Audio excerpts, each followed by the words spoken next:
नमस्कार दोस्तों, आप सभी का एक बार फिर से एक और नए वीडियो में रेल न्यूज़ के परिवार में बहुत बहुत स्वागत है। दोस्तों, आज हम बात करेंगे जूनियर इंजीनियर पीवे के बारे में, यानी परमानेंट वे इन जेई के बारे में। तो दोस्तों, इस वीडियो में हम सबसे पहले सिलेक्शन प्रोसेस ऑफ जेई पीवे, दूसरा इस वीडियो में हम कवर करेंगे ट्रेनिंग, कितने समय का उसका ट्रेनिंग होता है, तीसरा जॉब प्रोफाइल, वर्क प्रोफाइल क्या रहता है जेई पीवे का, चौथा उनका जो सैलरी है और जो अलाउंस दूसरे मिलते हैं वो कितने अलाउंस क्या क्या मिलता है पूरी डिटेल से बताएंगे, और जेई पीवे के प्रमोशन के अवसर क्या क्या है, जेई पीवे से क्या क्या बना जा सकता है, क्या क्या बन सकते हैं, तो पूरी डिटेल आपके साथ शेयर करने वाला हूँ। उससे पहले दोस्तों, आपसे एक छोटा सा निवेदन करना चाहूँगा। अगर आप इस चैनल को पहली बार देख रहे हैं तो चैनल को सब्सक्राइब करें, बेल आइकन प्रेस करके ऑल नोटिफिकेशन ऑन कर लें ताकि हमारे सभी वीडियोस के नोटिफिकेशन आपके पास में सबसे पहले पहुंच सके। और दोस्तों, अगर वीडियो आपको पसंद आए तो लाइक ज़रूर कर दें और शेयर करने का मन है तो कर दीजिए। चलिए दोस्तों, वीडियो को शुरू करते हैं। तो दोस्तों, वीडियो को थोड़ा आगे बढ़ाते हैं, बात करते हैं जूनियर इंजीनियर पीवे के बारे में। Selection process, training, job profile, salary and allowance, promotion, sequence wise मैं आपके साथ डिटेल से एक एक पॉइंट आपका क्लियर करने वाला हूं। तो दोस्तों, आपसे अनुरोध है, वीडियो को आपको एंड तक देखना है, स्किप नहीं करना है। और अगर आपके मन में कोई डाउट आता है, किसी भी जगह पर कोई प्रश्न है, तो ज़रूर आप कमेंट करके ज़रूर पूछिए, हम उसका रिप्लाई करने का प्रयास करेंगे। सबसे पहले बात आती है सिलेक्शन प्रोसेस की, जेई पीवे का सिलेक्शन प्रोसेस।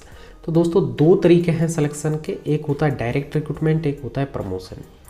डायरेक्ट रिक्रूटमेंट में भी दो कैटेगरी है, एक आपका आरआरबी एग्ज़ाम कंडक्ट करता है और दूसरा होता है एक डिपार्टमेंटल एग्ज़ाम होता है जिसको जीडीसी बोलते हैं, वो भी डायरेक्ट कोटे के अंतर्गत ही आता है। तो उसी के अंदर ये दोनों एग्ज़ामें शामिल होती है, जिसमें 66.23% वैकेंसीज ऑफ जेई पीवे की 66.23% वैकेंसी डायरेक्ट कोटे के अंतर्गत आती है, जिनको आरआरबी या आरआरसी के द्वारा फिलअप किया जाता है। आरआरसी जीडीसी का एग्ज़ाम कंडक्ट करती है, आरआरबी जो डायरेक्ट रिक्रूटमेंट का, आरआरबी ओपन जो रिक्रूटमेंट होता है वो आरआरबी कंडक्ट करता है। सेकंड आता है दोस्तों प्रमोशन की बात करें तो प्रमोशन के थ्रू 33.13% एलडीसी के थ्रू यहाँ पर जेई पीवे का सिलेक्शन होता है। इसमें सारे प्रकार के एलडीसी एग्जाम शामिल है। अब सबसे पहले बात आती है दोस्तों यहाँ पर क्वालिफिकेशन की। नेक्स्ट पॉइंट, डायरेक्ट रिक्रूटमेंट के लिए आपको कम से कम, चाहे जीडीसी हो या ओपन हो, दोनों में आपको कम से कम डिप्लोमा क्वालिफिकेशन रिक्वायर्ड है, और उसके बाद में हायर क्वालिफिकेशन आपके पास में कुछ भी हो सकती है, सभी लोग एलिजिबल है। एम टेक, बी टेक कुछ भी हो, एमई, बीई कुछ भी, तो सारे मतलब मिनिमम डिप्लोमा है, तो डिप्लोमा तो कम से कम सिविल इंजीनियरिंग में होना चाहिए। नेक्स्ट बात करें एज के क्राइटेरिया की, तो 18 से 28 ईयर्स के बीच का, यानी मिनिमम 18 ईयर है और मैक्सिमम 20 ईयर है। ये अनरिजर्व्ड कैटेगरी के लिए है, और रिजर्व्ड कैटेगरी को एज पर गवर्नमेंट के जो नियम हैं उनके हिसाब से एज में रिलैक्सेशन मिलेगा। ये साइड में ये जो मैनुअल है एस्टैब्लिशमेंट कोड, वहाँ से मैंने पिकअप किया है। इसमें कुछ करेक्शन स्लिप आ चुकी है, स्केल वगैरह चेंज हो चुका है, तो ये पहले का है।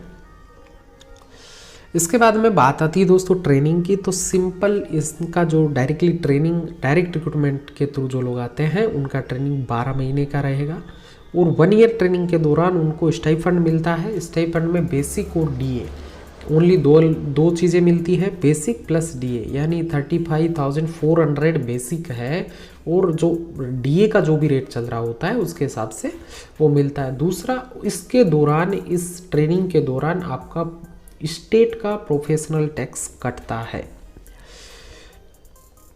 अब बात करें, नेक्स्ट पॉइंट है जॉब प्रोफाइल का, जो कि इम्पोर्टेंट है। मैं आपको सारी चीज़ें जेई पीवे के बारे में एक एक करके बताने वाला हूँ। पहली चीज़ समझ लीजिए, जेई पीवे सुपरवाइजर पोस्ट है, जो कि गैंग के जो गैंगमैन होते हैं, ट्रैकमैन होते हैं, उनके द्वारा काम को करवाने के लिए इस पोस्ट को बनाया गया है। उनके ऊपर ये सुपरवाइजर का काम करते हैं। दूसरी बात, जेई नॉर्मली जो हेडक्वार्टर होता है वो junction major station, medium type stations पर होता है, यानी आपको एक बड़े स्टेशन पर आपको हेडक्वार्टर दिया जाएगा और उसके नियर बाई यानी 50 से 60 किलोमीटर का एक सेक्शन दे दिया जाता है। उस सेक्शन का कंप्लीट सेक्शन का मेंटेनेंस करवाना, इंस्पेक्शन करना, वो सारी चीज़ें, सारे जो भी इंजीनियरिंग के इक्विपमेंट है सभी का आप उनके इंचार्ज होते हैं। और जो जेई पीवे होता है वो एक जो भी पीवे ऑफिस होता है वहाँ पर एक एसएससी इंचार्ज होता है। एसएससी इंचार्ज के अंडर में काम करता है और उसके नीचे जो वर्कर्स रहते हैं जिसमें ट्रैकमैन, गैंगमैन, खलासी, पेट्रोलमैन्स, ये सारे पोस्ट जेई के अंडर में काम करते हैं। JE P way in railway parallels in structure consisting of rail, fastener, sleepers and ballast plus underlying subgrade.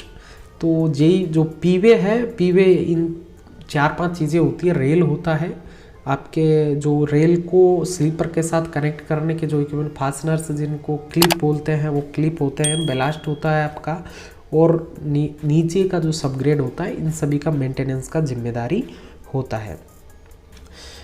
कहाँ कहाँ क्या क्या मेंटेनेंस आप इस पिक्चर में जैसे देख पा रहे हैं, ये एक फिश प्लेट का कुछ काम कर रहे हैं कि मेन तो इनका जो सुपरविज़न का कार्य होता है वो जेई का होता है। इनके ऊपर सुपरविज़न का जो काम रहेगा, कर्वेचर रहेगा तो कर्वेचर का जो इंस्पेक्शन का काम रहेगा, एसईजे का इंस्पेक्शन का काम रहेगा, एलसी गेट होते हैं गेट के इंस्पेक्शन का काम रहेगा, पॉइंट एंड क्रॉसिंग्स के इंस्पेक्शन का काम रहेगा। इसमें अगर कुछ डिफेक्ट डिटेक्ट होता है तो उसको ठीक करवाने की जिम्मेदारी भी जेई पीवे की होती है।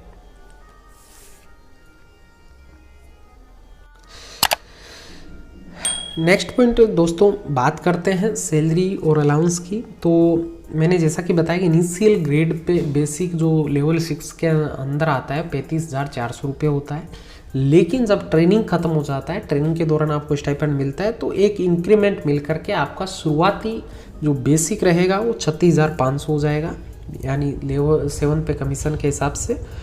यहाँ पर जो प्रजेंट रेट 17% है उसके हिसाब से डीए 6,205 आता है। ट्रांसपोर्ट अलाउंस, एक अलाउंस मिलता है, अगर आप कहेंगे तो इसके कैलकुलेशन के ऊपर भी एक वीडियो मैं आगे लेकर आऊँगा, सेपरेट वीडियो आपको बताऊँगा कि ट्रांसपोर्ट अलाउंस कैसे कैलकुलेट होता है। तो इसमें 2106 रुपये आते हैं प्रजेंट जो रेट है उसके हिसाब से। HRA मिलता है, वो अगर रेलवे क्वार्टर्स आपने अवेल नहीं किया है तो मिलेगा। अगर आप टीए मिलेगा, जो ट्रेवलिंग अलाउंस होता है वो दोस्तों हेड क्वार्टर से 8 किलोमीटर आगे ड्यूटी परफॉर्म करने पर मिलता है, और ये भी 8 दिन 10 दिन महीने का हो सकता है। तो ओवरऑल मैं बात करूं तो जो पेमेंट है वो 45 से 40-45 हज़ार आपका डेफिनेटली बनता है, 40,000 से 45,000। और अगर यहाँ पर इसमें टीए भी अगर और ऐड होता है तो उसके बाद में नेट पे आपका 50,000 के आसपास इसमें हो जाता है। नेक्स्ट अब इम्पोर्टेंट पॉइंट है दोस्तों, बात आती है प्रमोशन की। तो यहाँ पर जेई से एसएससी सीनियर सेक्शन इंजीनियर का जो प्रमोशन है वो विदाउट एग्ज़ाम हो जाता है। इसके बाद में आता है एएन असिस्टेंट डिविजनल इंजीनियर का, एडीएन या एएक्सीएन जो पोस्ट होती है उसके रिक्रूटमेंट डायरेक्ट भी होता है जो थ्रू यूपीएससी होता है। दूसरा जो डिपार्टमेंटली प्रमोशन के थ्रू होता है वहाँ पर एक एग्ज़ाम कंडक्ट होती है। एग्ज़ाम भी दो मेथड होते हैं एग्ज़ाम के भी, एक 30% और एक 17%। तो दोनों के ऊपर में क्या क्या डिटेल है वो आगे अगर आप कमेंट करके बता दीजिए, अगर आपको चाहिए तो मैं आगे इसके ऊपर भी एक वीडियो बना दूंगा।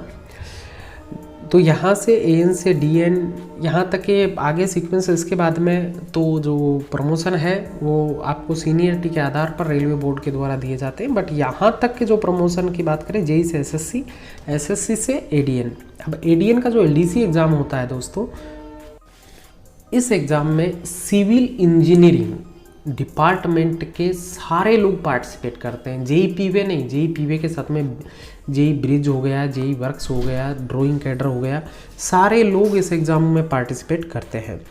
तो ये एग्ज़ाम को क्रैक कर पाना थोड़ा मुश्किल है लेकिन नामुमकिन नहीं है। इजीली अगर आपके पास में अच्छा नॉलेज है, आपने सारी चीज़ें अच्छे से सीखी है, ट्रेनिंग अच्छे से की है, तो आपको इजीली एग्ज़ाम पास कर सकते हैं। इसके बाद में इंटरव्यू होता है। और इंटरव्यू के बाद में आपको AN का प्रमोशन दे दिया जाता है। आशा करता हूँ दोस्तों आज का जो ये हमारा वीडियो है आपको पसंद आया होगा। अगर वीडियो पसंद आया हो तो लाइक ज़रूर कर दें, आपका एक लाइक हमको काफ़ी मोटिवेट करता है। और दोस्तों इर्रेगुलरिटी जो चैनल पर वीडियोज़ आ रहे हैं उसके लिए माफ़ी चाहता हूँ। थोड़ा अब रेगुलर होने का प्रयास कर रहा हूँ, टाइम का टफ शेड्यूल होने की वजह से थोड़ा इधर उधर हो जाता है, लेकिन नेक्स्ट टाइम अभी मैं पूरा कोशिश करूँगा कि आपके लिए रेगुलर वीडियो लेकर आऊँ। धन्यवाद दोस्तों आज का वीडियो देखने के लिए।